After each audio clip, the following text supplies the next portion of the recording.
You're listening to an Anazao Ministries podcast.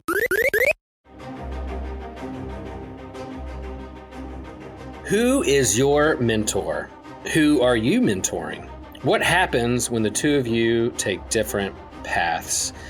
Big questions for a big episode. I'm super excited to have this episode. We are Systematic Geekology, your priest to the geeks, and I'm joined with some of my favorite Star Wars fans, favorite Star Wars fan hosts on this episode. We're going to do a deep dive in one of our favorite characters who've pretty much become a legacy character at this point, Ahsoka Tano. Yeah, we're excited. And, you know, guys, we ask a question at the beginning of every episode just to kind of tease and warm people up and to get people thinking deeper, because that's what we do here on Systematic Geekology. And I was really tempted to do kind of like a whiny geek voice asking the question, but how does she fit into Revenge of the Sith or the original trilogy? But I didn't want to sound condescending or troll Star Wars fans, because this character, Ahsoka, has been controversial and grown out of that and have some character development and character arcs that have brought her to become a fan favorite. So we're glad. And she's got her own TV series coming up pretty soon, live action. And so she's always a mainstay in kind of Star Wars fandom, and the hype is growing to next year, her having her own show. So we're going to talk about her, little more character deep dive, if you will. And I'm joined with Joshua, or Josh with the good opinions, and hello, and TJ. And TJ, how are you? Yeah. I'm good, thanks. Yeah. So let's just jump right into this episode. Let's not beat around the bush. TJ, we'll start with you first. What was your first encounter with Ahsoka? My first encounter with Ahsoka was the series premiere of Star Wars: The Clone Wars in 2009. Okay. Yeah. So you skipped the movie. You skipped that 2008 movie and went right into the Clone Wars animated series. That was your introduction. Yeah, I missed the movie when it came out. And then everybody was talking about the series at school. So I was like, okay, I watched the series. Yeah. And your first impressions of Ahsoka? I didn't really think much of her at the time. I was like, okay, they had to add someone. It's cool. Right. So they're expanding their universe. They added a new character. Josh, how about you? What was your first encounter with this character? So my first encounter was probably like right after my family got cable TV for the first time, because I grew up, we just had 4 channels, Yeah, right. when I was really young, and then eventually we expanded out. So it was probably some random Clone Wars episode where I just turned it on and went, oh, that looks cool, and then was watching it, because that, fun facts, Star Wars: The Clone Wars is my real launch point for Star Wars. Yeah. I had maybe seen like a Star Wars, like the actual episode 4, as they call it nowadays. Yeah. Like once before that, and maybe only like passing. Yeah. Many such cases. Oh yeah, that's very much in my generation. That's like, yep, Clone Wars. Very good. Let's watch the other stuff. I mean, okay. Yeah, I mean, Star Wars, I mean, it's no secret that that's my main fandom and my first geekdom ever as a kid. And I'm just turned 50. And so, like, Star Wars is almost 50 years old. And so, like, every decade, every generation has their Star Wars jumping in and jumping on point. And so I'm talking with Josh and TJ, who are in their 20s. And yeah, it makes sense. That's the generation where, like, Clone Wars is the jumping on point. That's the gateway into that, right? Yeah. I feel bad for like the younger kids. Like today they get Rebels, which is fine. Okay, I don't feel that bad for Rebels. Rebels is pretty good. Resistance, but though. For Resistance, yeah, I pity the people growing up on Resistance. See, I love it as like the older statesman in Systematic Geekology, who sometimes can be like a curmudgeon who'd be like, "Kids, get off my lawn." I'm now talking with 2 20-somethings who are now looking at younger generation, and go, resistance, because there are other points in my Star Wars fandom where I felt the same way about other things, and some of it revolves around the Clone Wars, revolves around the prequels, and so every generation of Star Wars fans has its love, its entry point, like its nostalgia, and it also like looks at other kind of decades or eras or points and kind of say, that's I feel sorry for you if that's your favorite. But yeah, like you're right. There's parts of Star Wars we love and parts of Star Wars we're like, I'm not so sure about. And it's interesting that it spans so many years and so many generations, and that it still has legs. It's going to keep going. Yeah. It may have some stumbles along the way, but it has legs that it's going to keep going. And Ahsoka is a perfect example and icon of how that can happen. How can they develop and grow and grow legs and run and have a mainstay with all that? Yeah. I like to, sometimes I think of it as like, the original trilogy and the prequels were like Darth Maul before he got his legs cut off. Right. And then the Clone Wars is when Darth Maul got his robot legs. Yep. It's just going to keep going. I like this. It's not going to die. You think they're dead, but they're not. They're coming back. It's like, that's it for Star Wars. And even if you think it's dead and not going anywhere, then it might come back as a Force ghost and lead you in different directions. Yeah, I'll share a little bit of my history. Like I'm an original trilogy guy. It was my first movie that I saw in the theater, and then after Return of the Jedi, us Star Wars fans were like, we had the novels, we had the comic books. We didn't ever think there'd be another movie. And then there were rumors of the prequels. We saw the prequels. We were like, oh gosh, we had kind of a love-hate relationship with the prequels and what they did there, and kind of the growing pains or the vision of George Lucas and what the stories we created in our head and the stories they told or didn't tell with our expectations and all that kind of jazz. But then, even after Revenge of the Sith, we're like, I guess that's it. What else is there to be told? And then eventually you get the 2008 Clone Wars animated movie. And we were like, sweet, more Star Wars. They're going to fill in the blanks. But even before that, there was that like the Clone Wars. The Genndy Tartakovsky movie. Exactly. Those short clips of the Clone Wars, like we were like, what? That's it. Let's expand those Clone Wars episodes and fill in the blanks of this gap of what that could look like. And that kind of stirred up the fandom to say, here's some stories that could be told in the Star Wars universe.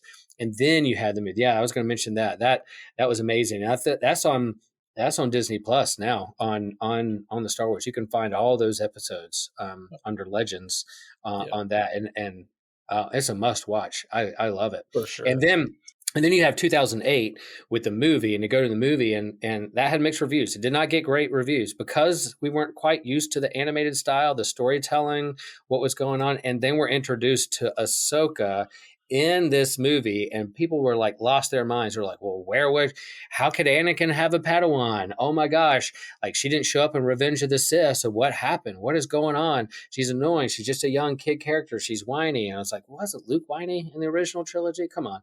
And so you kind of built with that. And even though that movie was met with mixed reviews, it still introduced her as a character to expand George Lucas's thought of like, I have daughters. I want a strong female character. I want to build some different characters here with strong female characters. Let's see what we can do here, created by him. And then we get to the Cartoon Network animated series that you guys talked about as kind of the entry point of his own series. And then Ahsoka, Anakin, Obi-Wan, you start fleshing out like and really expanding what the Clone Wars look like. And that's where her character really, really truly grows and expands.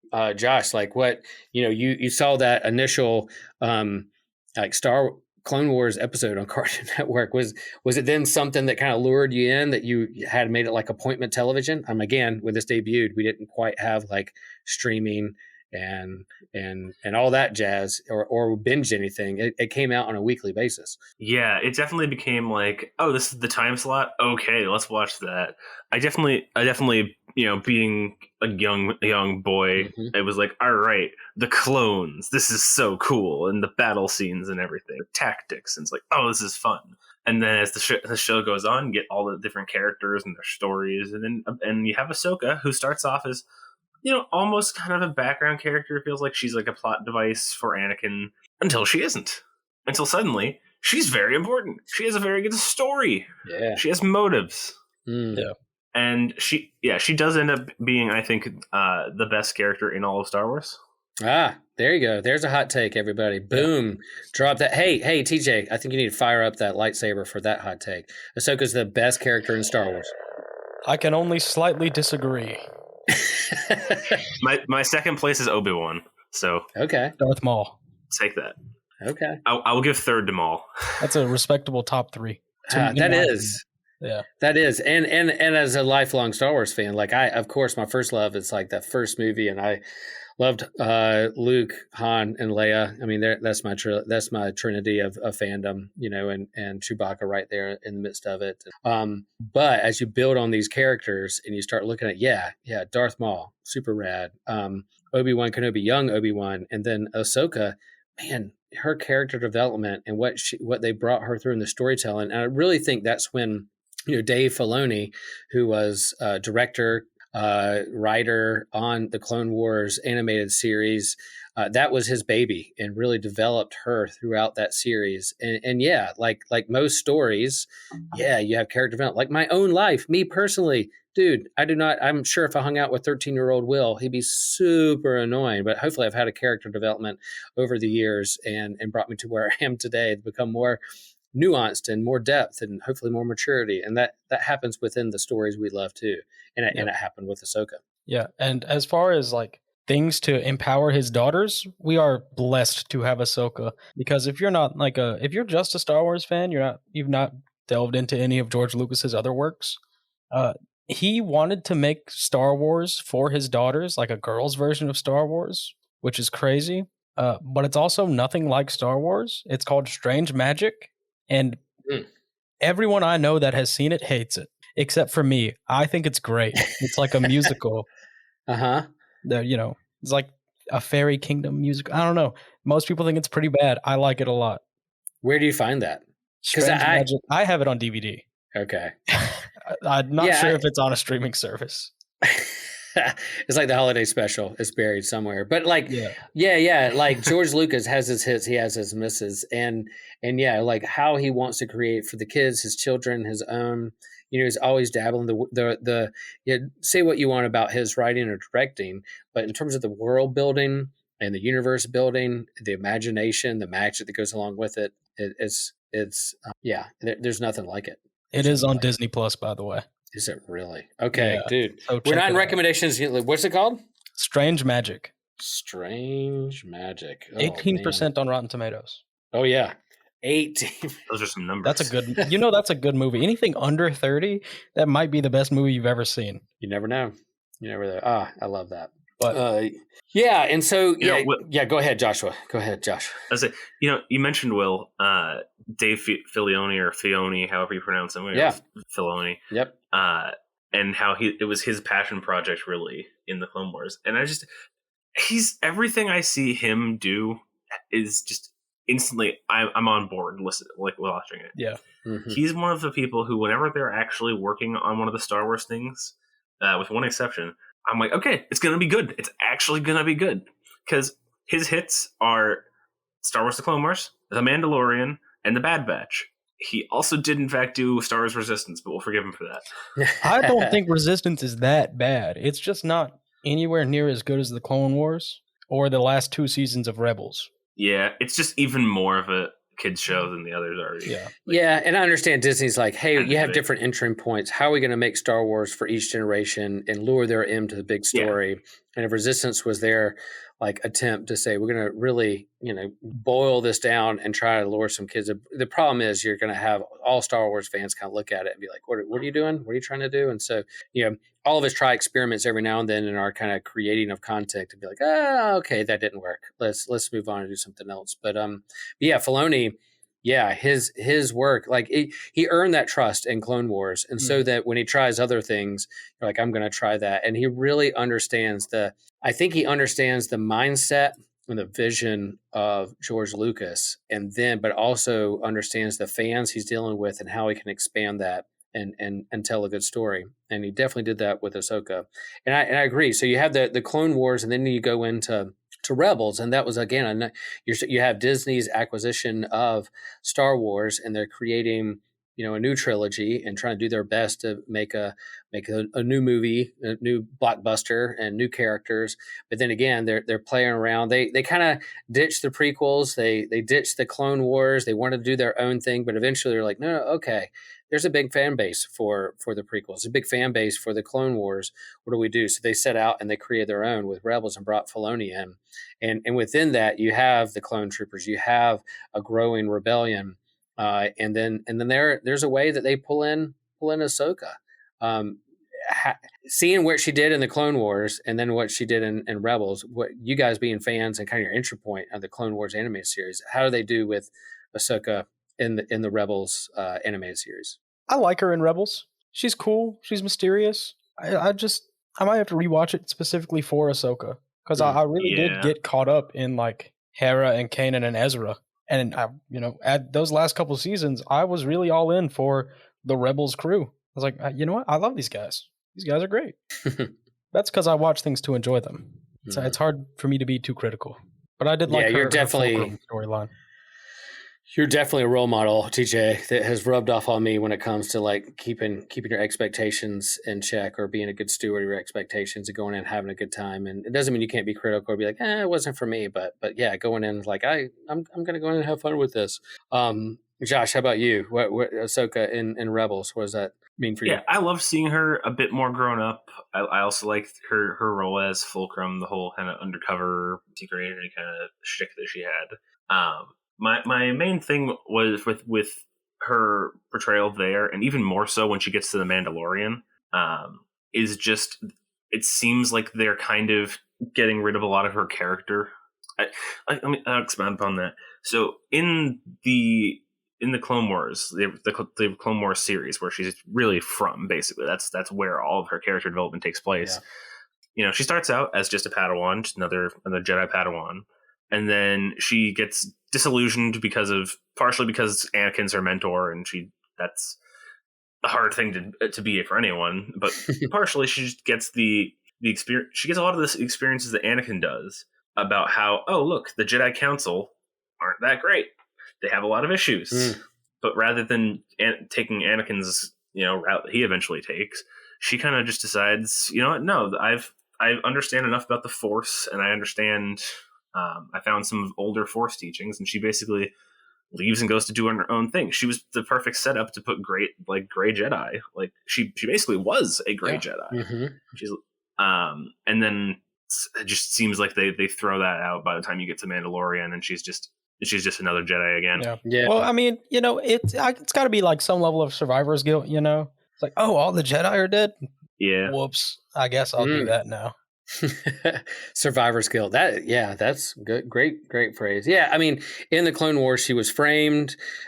She escaped. They try to invite her back into the Jedi Order. She has this kind of like deconstruction, disillusionment. That's kind of buzzwords within Christianity right now. Like she's a perfect example of someone who is like, look, I've been hurt by this organized religion, and you're inviting me back in only to be hurt again or whatever. No, I'm done. I'm going to move on. And it doesn't mean that I'm separate from the Force or that I don't believe in this mystical understanding of the binding of the universe or that all things are held together with a certain principle and mysterious force. But I'm not going to be a part of your institution anymore. I'm done. And so they had to kind of find their way. Again, she in the gap between the Clone Wars and Revenge of the Sith, you got to find a way to hide her, or why she's not in Revenge of the Sith, why she doesn't show up, why Luke is the only Jedi in the original trilogy. You got to find a way to either kill her off, which that was always kind of teased and lured, or put her in the hiding, or she's a secret agent, or take her off grid somehow. And so they did their best, I think, to do that. In Rebels, they do explain why she disappeared, why she's gone, why she's kind of a black ops spy or removed off the table. And then I think Mandalorian is finding a way to bring her back in, or at least in her own live action TV show she's going to have next year. They're going to explain her next level, or where her next chapter is in terms of her character and why she was in the main plot line of the original trilogy. Yeah, that's something that Filoni is super, super good at, is writing around previous content. Because He made the entire Clone Wars series and didn't let Anakin and General Grievous meet a single time. Wow. Yeah. So that one line would work in Revenge of the Sith. Yeah. They know what they're doing. They're the pros. Huge fan of that. Yeah, I'm very glad he's both writer and director on the upcoming Ahsoka series. That's good. Yeah, I feel like he understands. He seems like the best case scenario of a fan that is writing for his fandom. Like that's what everyone thinks they could be if they were writing Star Wars. But you're not. You're not him. I want to throw out one last little applaud to Dave Filoni before we drop that. He's probably listening. He's probably listening. So Dave, here, I'm sure. Yep. Dave, right for you, buddy. Thank you. He also directed Avatar: Last Airbender, the anime. He did a good few episodes. That's amazing. I did. You reminded me of that. That's right. And what a man. What a man. He understands cartoons, man. He does. Yeah. And live action content. And live action. Like he's man, the Mando and all that. Like I think, yeah, you're right. Like Josh, I think what you have to do with her character, like the build her character development, and then her becoming like a gray Jedi, an unaffiliated. In our culture, within like religion and Christendom, there are those who claim to be spiritual but not religious. But for one reason or another, no judgment. But then, she becomes that kind of icon or character or role model to say, like, yeah, I am spiritual, but I'm not affiliated with this particular institution that lost its way along the way. And holding on to that now, yeah, that might have been a little bit glossed over in Mando and in other aspects, but man, I really hope that they lean into that with her. Yep. With her live action TV show. And they have some backstory to fill in. They can do some flashbacks. They can do flash forwards. They're playing with some time because she's going after Ezra. There's this world between world and they can play with a timetable. I don't think they get too multiverse with this, but yeah, they can play around with kind of her character development, how she understands the Force and where she stands now on the spectrum of Force users. Yeah, it's good because if they lean into that gray, all will be forgiven about like the little nitpick things with her being more Jedi-esque. Yeah, because previously the best popular iteration of a gray Jedi we had was Jolee Bindo from Knights of the Old Republic 2, which he's not really a gray Jedi. He's just kind of a douche. See, I'm a Star Wars fan, and like you pulled a character that I don't know about because this is from a video game. It's from.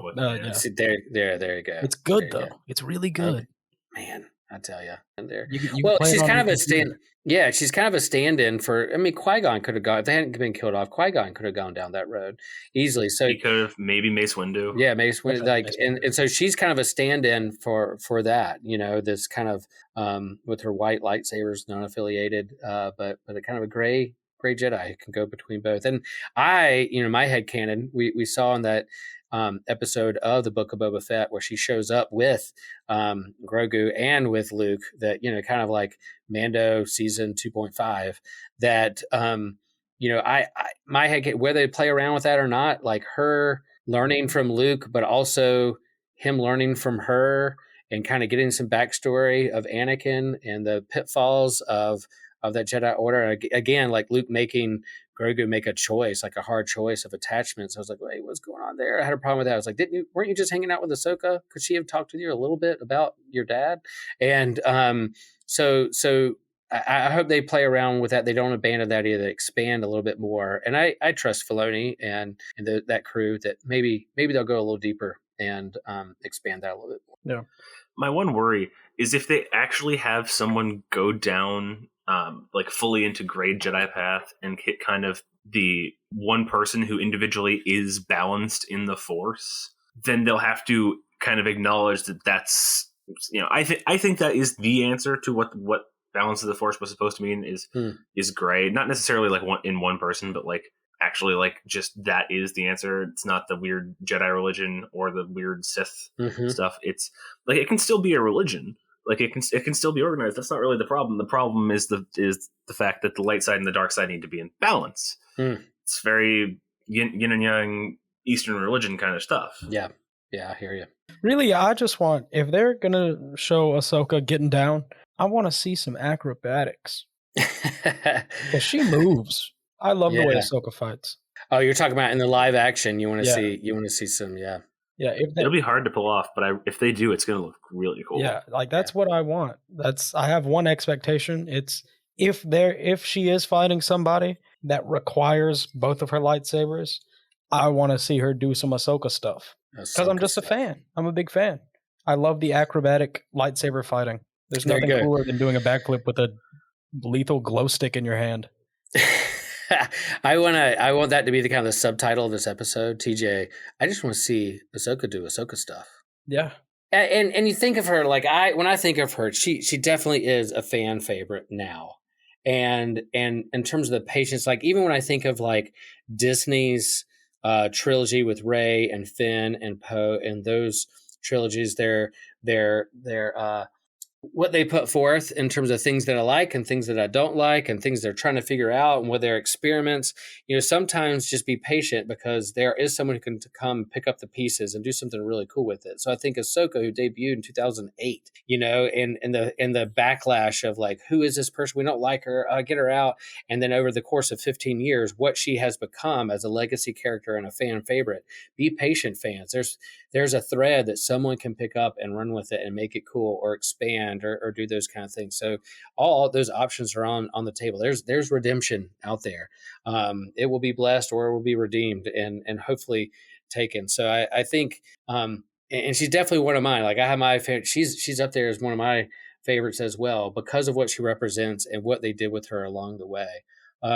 Anything else about her character that you guys are like, man, this stands out for me? And if somebody like wanted to get to know Star Wars, like how would you explain her in a nutshell, or their jumping on point of how they would get to know her? I want the Ahsoka sarcasm back. Back when she was Snips. When she was Snips, yeah. And it was Snips because she was so snippy, and it was great. They had a very good buddy comedy relationship in like the early half of the Clone Wars movies. Yeah, mm-hmm. It was like Rush Hour for kids. Yeah. And you throw in Kenobi, and you just have all sarcasm all the time, and it was glorious. Yeah. But that's how I would introduce her. That's how we. Now, if people are like, "Hey, I'm new. I know the main movies of Star Wars, so I don't know who Ahsoka is because she hasn't shown up in a movie." What would you tell them to start from the beginning, or would it be their jumping on point of what you would do? You should say jump in at the beginning, and here's and run with it. So I had to do this with Josh with the Bad Opinions last year because he never saw the Clone Wars, and I kept telling him like he has to watch it. Just give it like 3 seasons, and Ahsoka won't be so annoying anymore. Yeah, and it won't feel like as much of a kid's show. But that's how I would tell it to most people. Like watch the first couple seasons, just get through it because it gets way better. And that's the grace it needs because the first 2 seasons at least were really designed to be more of a kid's show. I mean, it was Resistance before Resistance was, but they kind of realized, hey, this is getting a lot of traction from older fans. And also because of release schedules, the fans that were made are growing up into it. And so they just dragged the story forward with the fans, and it got more mature over time, along with just more story. Yeah. And less of a kid's show. The analogy there, or like what the example is kind of like Harry Potter. It started off, more of a kid's book and the kids were younger, but as those books moved on, as they got older, as the movies progressed, they became older, became more mature, became darker. You deal with harder things. And the same thing goes with Ahsoka. If you're going to end up Revenge of the Sith and your mentor, your master per se is going to turn to the dark side, become Darth Vader. You gotta figure out how to get to that point. Unless you kill her off, or you want her to last in other aspects of kind of Star Wars expanded universe, you gotta work through. But yeah, I mean it's easy now. You could Google what's the best Ahsoka episodes, and they'll give you a list. Or you hop on Disney Plus, and they have the series there all lined up for you. And they made a point that when they created a new a new season of Clone Wars, and the Bad Batch and other things, that they're making it real easy for you to jump in. Which leads us to: did you guys watch Tales of the Jedi yet? No, mostly. I haven't. I've been gaming too much. Oh man, I have mostly seen it. yeah.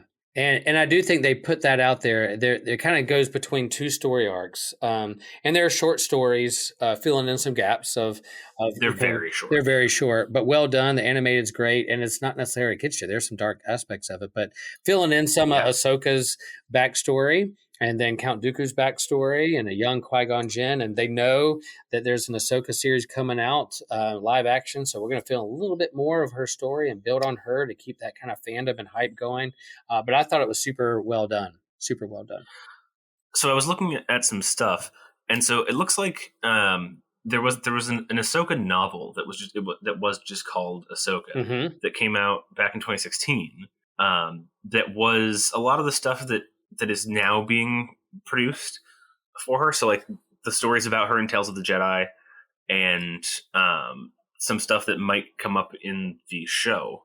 But it's funny because the last season of Clone Wars actually retconned like half of the book back out. Right. So they decanonized the book and then are just drawing from it as reference material for the stories coming up. Yeah. So this could be interesting. Yeah. I was going to ask if you guys have read the book, because that's out there too. I have not. I had not read the book.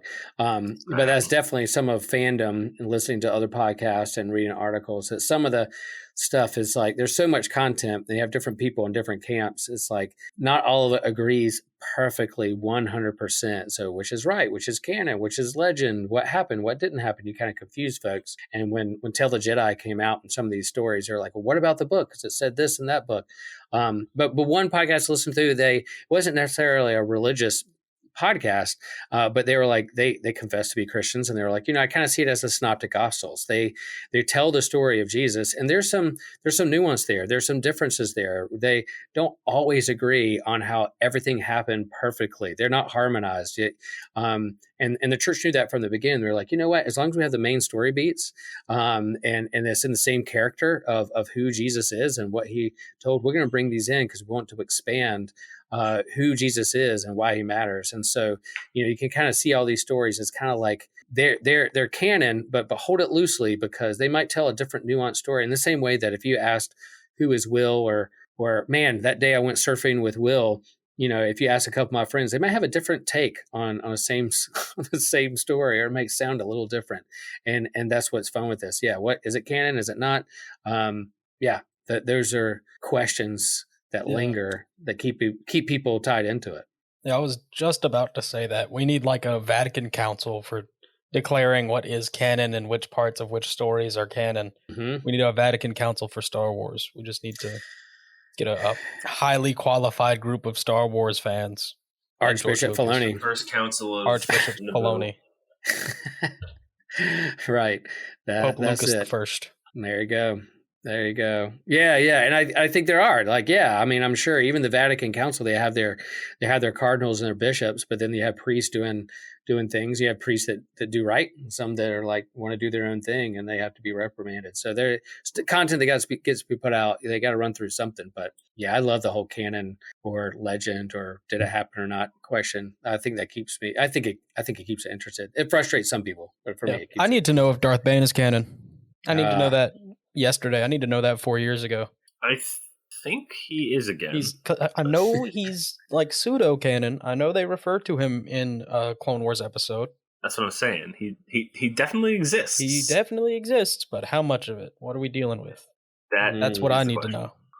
So, Dave Filoni, we know you're listening. If you could email TJ, he reads his emails. Don't try to hit him up on social media. He's not really there. He just kind of goes, but email TJ, Whole Church Systematic Ecology, and let him know.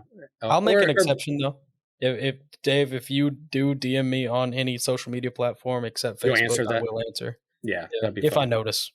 Yeah, I mean, hey, I'll answer you too. Hey, send me a letter. I won't ignore it. If you want some consultants on how to take certain things, we have thoughts. We have ideas. I have several. Yeah. I will write you a handwritten letter back, and you won't be able to read it, but I will engage on that level if you want. Yeah, I know cursive. Oh man. Hey friends, that I hope that you've gleaned a little bit of what who Ahsoka is and what she means to Star Wars fandom, with us sharing a little bit of her story. As we said, there's a lot of content with her out there when it comes to the animated series, books, comic books, movies, shows. She's there, and she's not going anywhere. She's only going to expand, become more popular, especially with Rosario Dawson playing her in the upcoming show. Any other, as we lean towards the wrap up, when it comes to this show in 2023, whenever that happens, what is something that you really hope that you see? Of course, being good steward of our expectations as TJ models for us. What is something? What are your hope? What are your hopes for this TV show? I want snips and flips. Boom. Hashtag I want snips and flips. Yes. Let's get that trending. Yeah. Yeah. No, I just want to see proper gray Jedi stuff. That is my big thing I want out of it. Yeah, I think we're going to see adventure. I think we're going to see her do badass things and so. But I for me, who loves the legacy characters and Luke and that whole squad, like I do hope they explain a little bit, since they teased it in Book of Boba Fett, her hanging with Luke a little bit, that there's some, you don't even necessarily have to have them sitting down and spend all that money on like facial CGI recognition or whatever they're doing. That I want them to expand that a little bit, of like, all right, where is she on the spectrum of Jediism, and is she mentoring Luke or not? And as Josh said, like where does she stand in those things, and how where she's going from there, because she's not in the other Disney trilogy with Rey hanging out around. So maybe she's an advisor of other things. I don't know. Let's see how we tie her in for that. Also, I only just now realized that Luke knows Ahsoka. Like that just clicked for me. That's crazy. Yeah.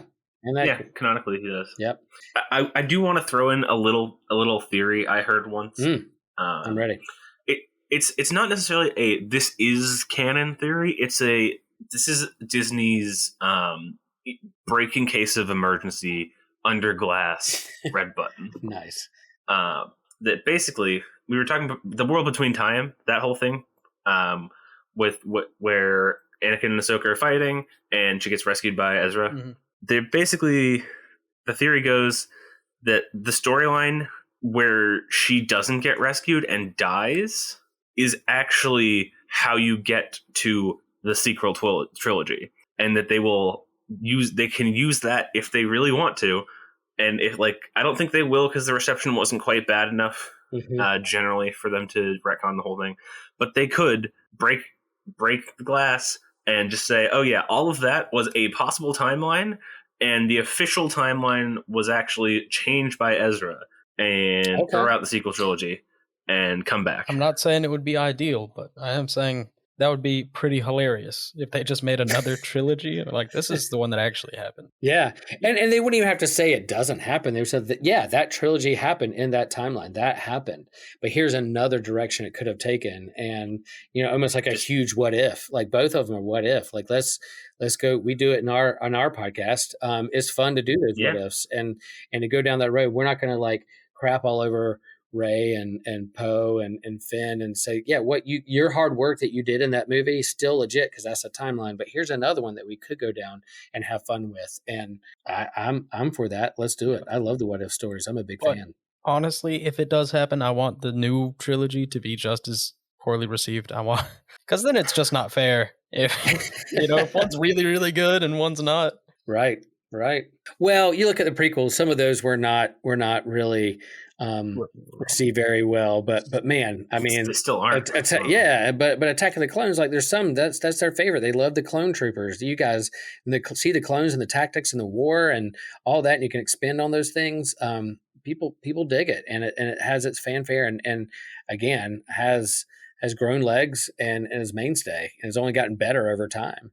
And I think you could do the same with the present trilogy and with future stuff too. But the most important part of this theory, where they can retcon all this, is then they can then say that Jar Jar was the Sith Lord the whole time. All right, I'm good on my Star Wars episode quota. I hit all my. Yeah, if you're playing Star Wars bingo with Josh, then there you go. You just hit it. Darth Baines. Great. Well, let's wrap this thing up, fellas.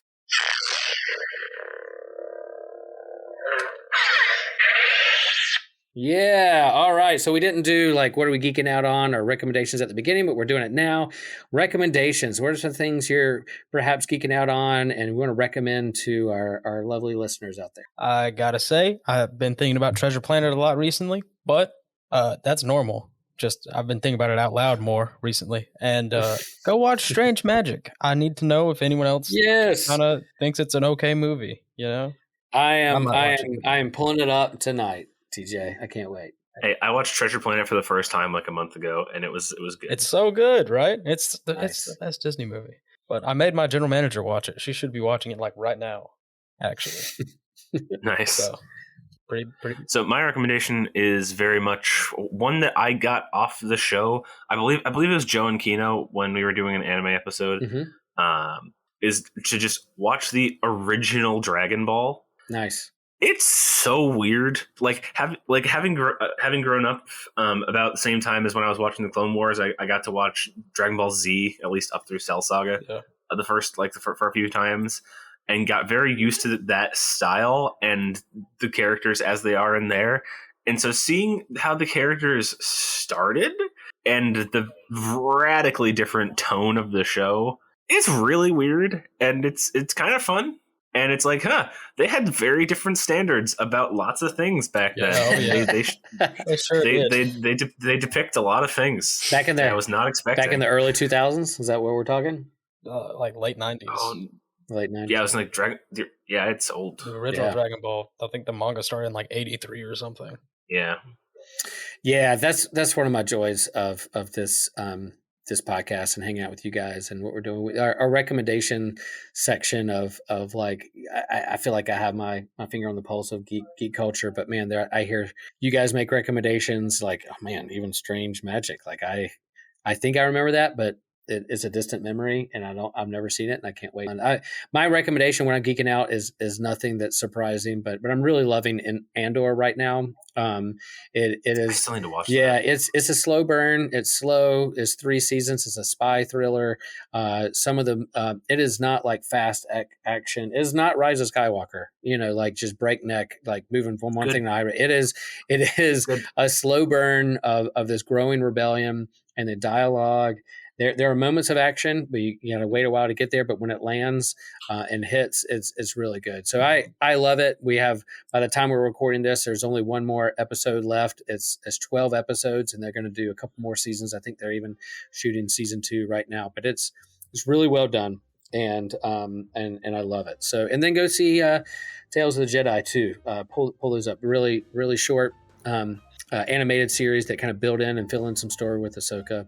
And of course, if you have somehow listened to this whole episode without having already watched Clone Wars / Rebels, go watch those. Yeah, go do it.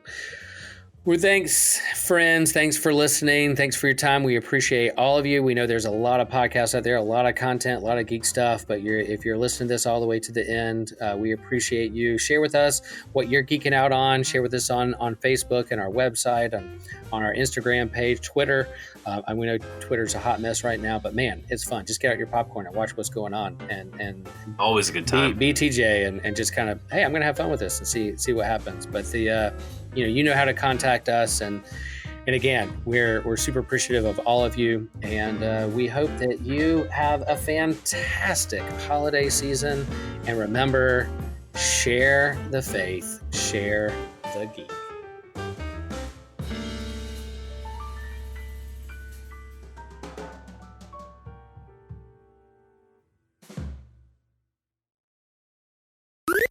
This was an Anazao Ministries podcast. If you enjoyed this show and would like to learn more about our network, be sure to check out the Anazao Ministries Podcast Network.